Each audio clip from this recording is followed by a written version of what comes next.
The Morks produce biomatter in their multi-organ that they shed under distress. Blobs that affect the cellular coding strands of any living being when absorbed, including you.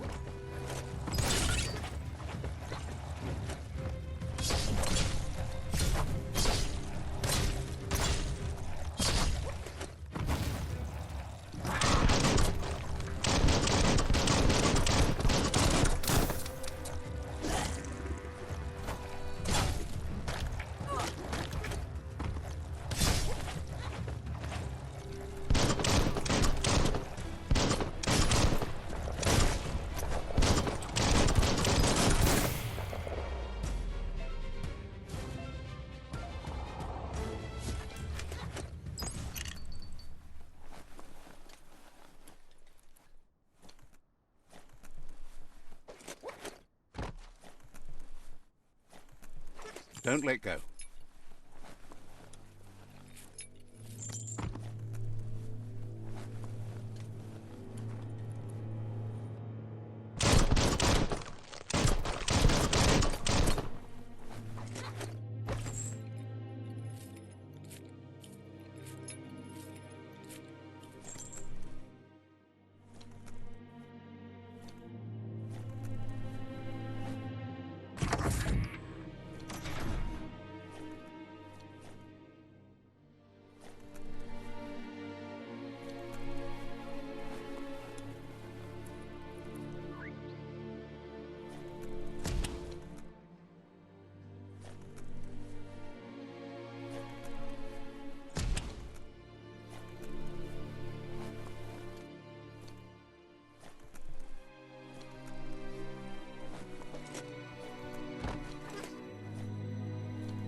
Toxanol built vessels called arks to save themselves from the impending doom.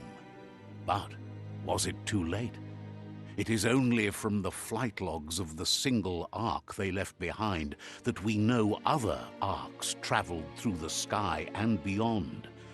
It seems those that came before us never lost hope in finding a new home for their kind.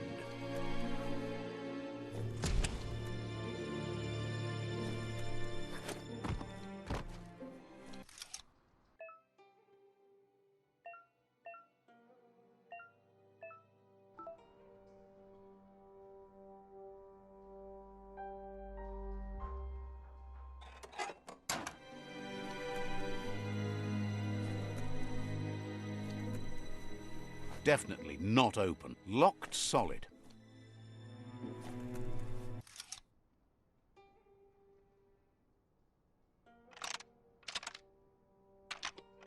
Just a few moves left. Make them count.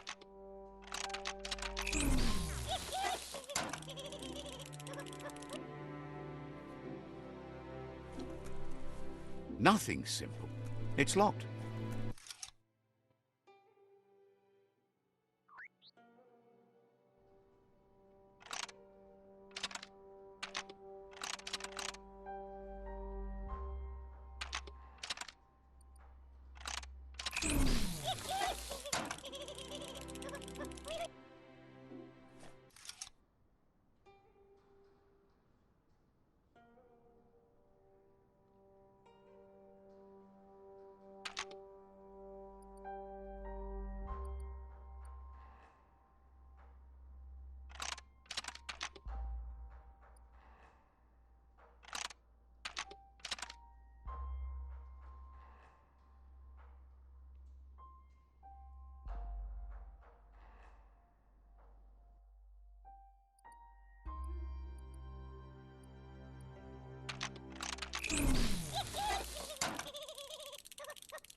There are few records of the chain of events that led to the big apocalypse eons ago, but it's clear the world wasn't prepared for how recklessly the Toxanol Corporation would make its mark on the world. Their rare earth mining and nuclear industries generated tons of waste, and without consideration for the future, they dumped it all in landfills until they ran out of space. That's when they made the big mistake. They began dumping the toxic waste in the surf just off the coast instead, assuming that it would sink and decay with time. And they were right, but no one was prepared for what was about to unfold. Once in the surf, the radiation interfered with the genetics of the wildlife and created bizarre mutations in their offspring.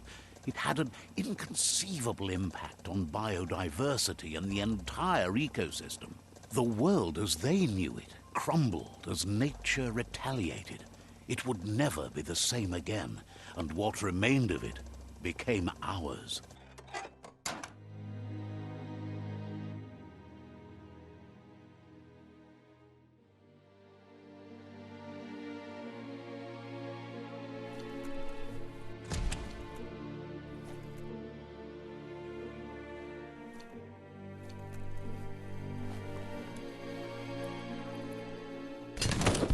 The sound of spark metal going pew-pew is never a good thing. It's coming from behind that door. A warning label. The box looks like a potential brain melt.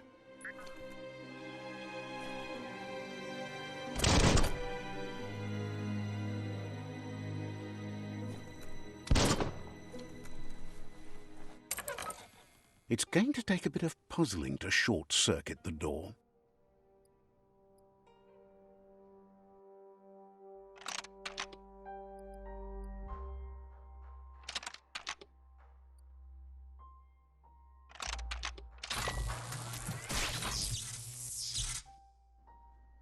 There you go.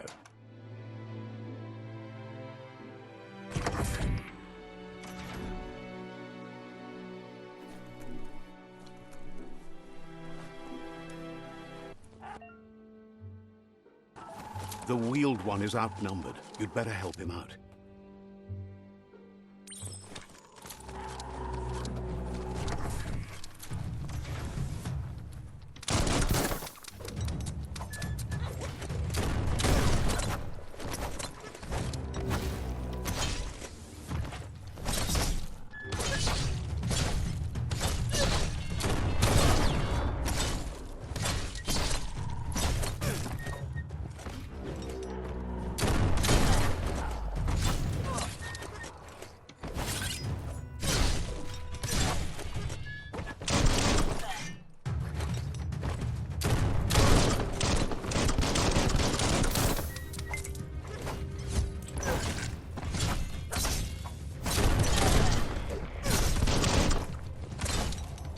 Now that's a flesh wound.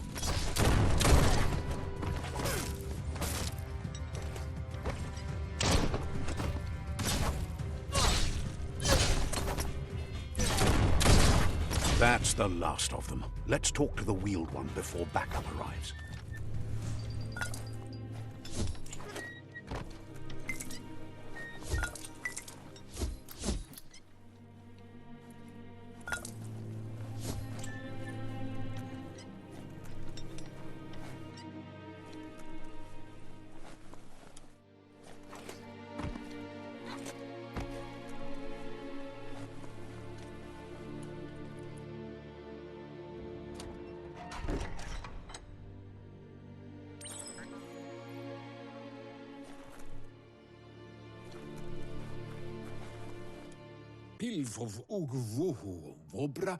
He wants to thank you for taking his side. It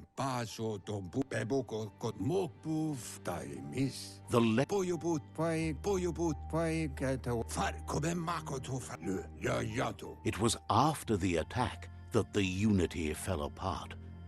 Your Muma's disciples divided and formed tribes as a reaction to the blight that had fallen upon the land. Had it not been for the Tree of Life, no one would have survived. He hopes you at least remember the tree.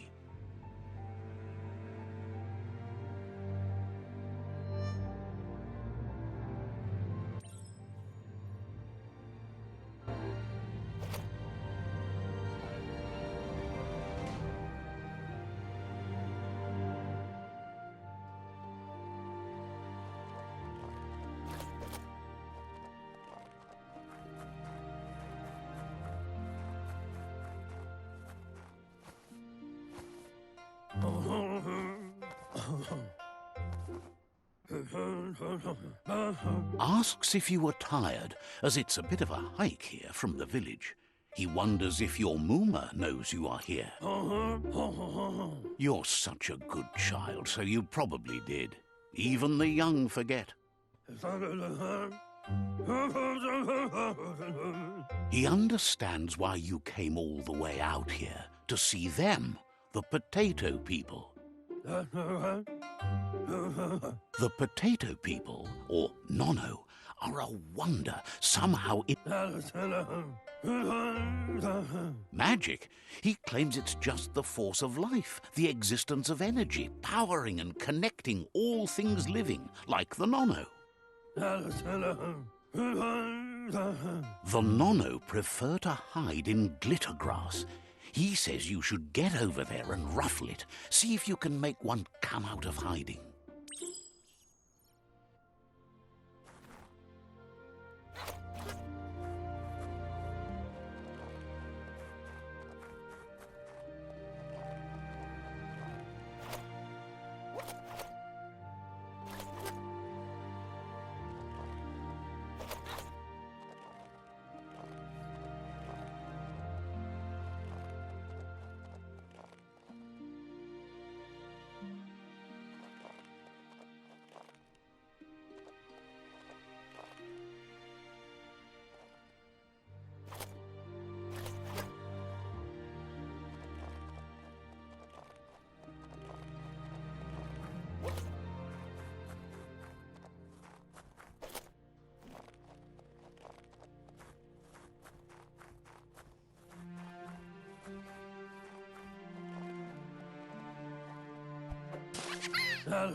You've found one. You should be proud. They don't come out for everyone. The Nono's key energy is just what the Pensai need. The small tree you saw up there where you met will eventually grow into a tree of life and start giving back to nature. It'll be the heart of the land. You'll need to support the tree for a long time to come. The only way it'll grow tall is with the burst of ki released from the Nono as they become one with the tree. You'll need a net to catch the Nono, and he wants you to use his, but asks you to be gentle.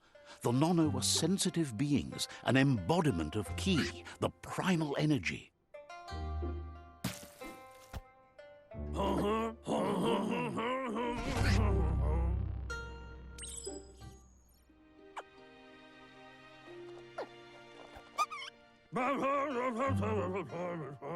You handle that net like you've never done anything else. He's impressed. One day, he hopes the tree will have grown tall enough to sustain the world. But today, your focus is getting this one to become one with the tree.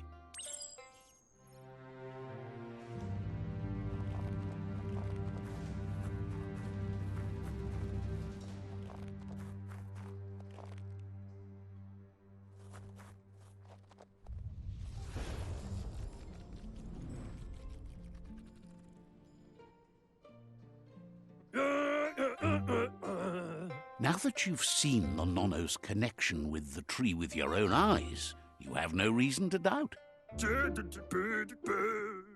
From this day on, he'll make nurturing the Pensai into a tree of life, a life goal, not only for our village's sake, but for all of us, everyone. One day, the land won't be as peaceful.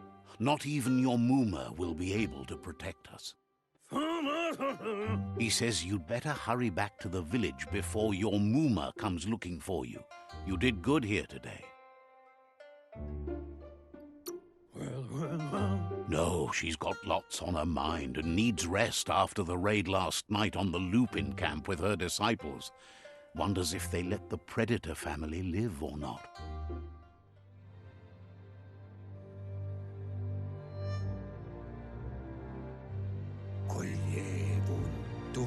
He lost you there for a while, but no memory is alone. It's part of a trail you can follow. He says he remembers every single day he devoted to growing the Tree of Life, but now he's afraid it might be in vain. The tree started to die when the end of days begun, and it wasn't. Records tell of the ruinous devastation the Toxanol Corporation inflicted on the land. The apocalypse sparked a re-evolution, the second coming, and our lineage.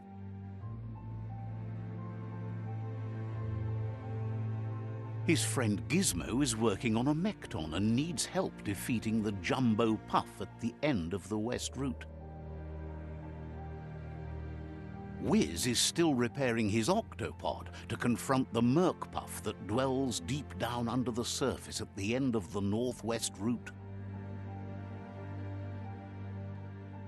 Nocco has tamed the Midget and is preparing to take on the Hoof Puff at the end of the East Route. Finally, Goop is almost done with the Goo Glide, a machine able to ride the waves of the surf all the way out to the Porky Puff at the end of the route to the southeast. Out of Date says his friends are gearing up to stop the World Eaters. There's one at the end of each route. The road ahead won't be easy, but he's counting on your support. His friends aren't strong enough to end this on their own. Wherefore? He wants you to understand that you'll all die if the tree isn't saved. Wherefore? Regardless, you'll meet again once you've played your part in the tribe war and the situation with the World Eaters.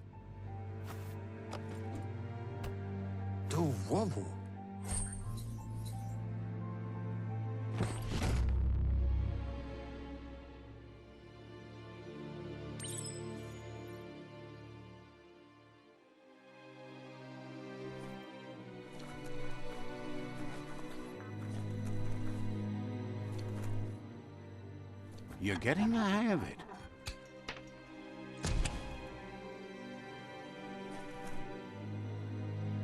Quickest way out is through the roof where they came in, and the rope looks strong enough to climb.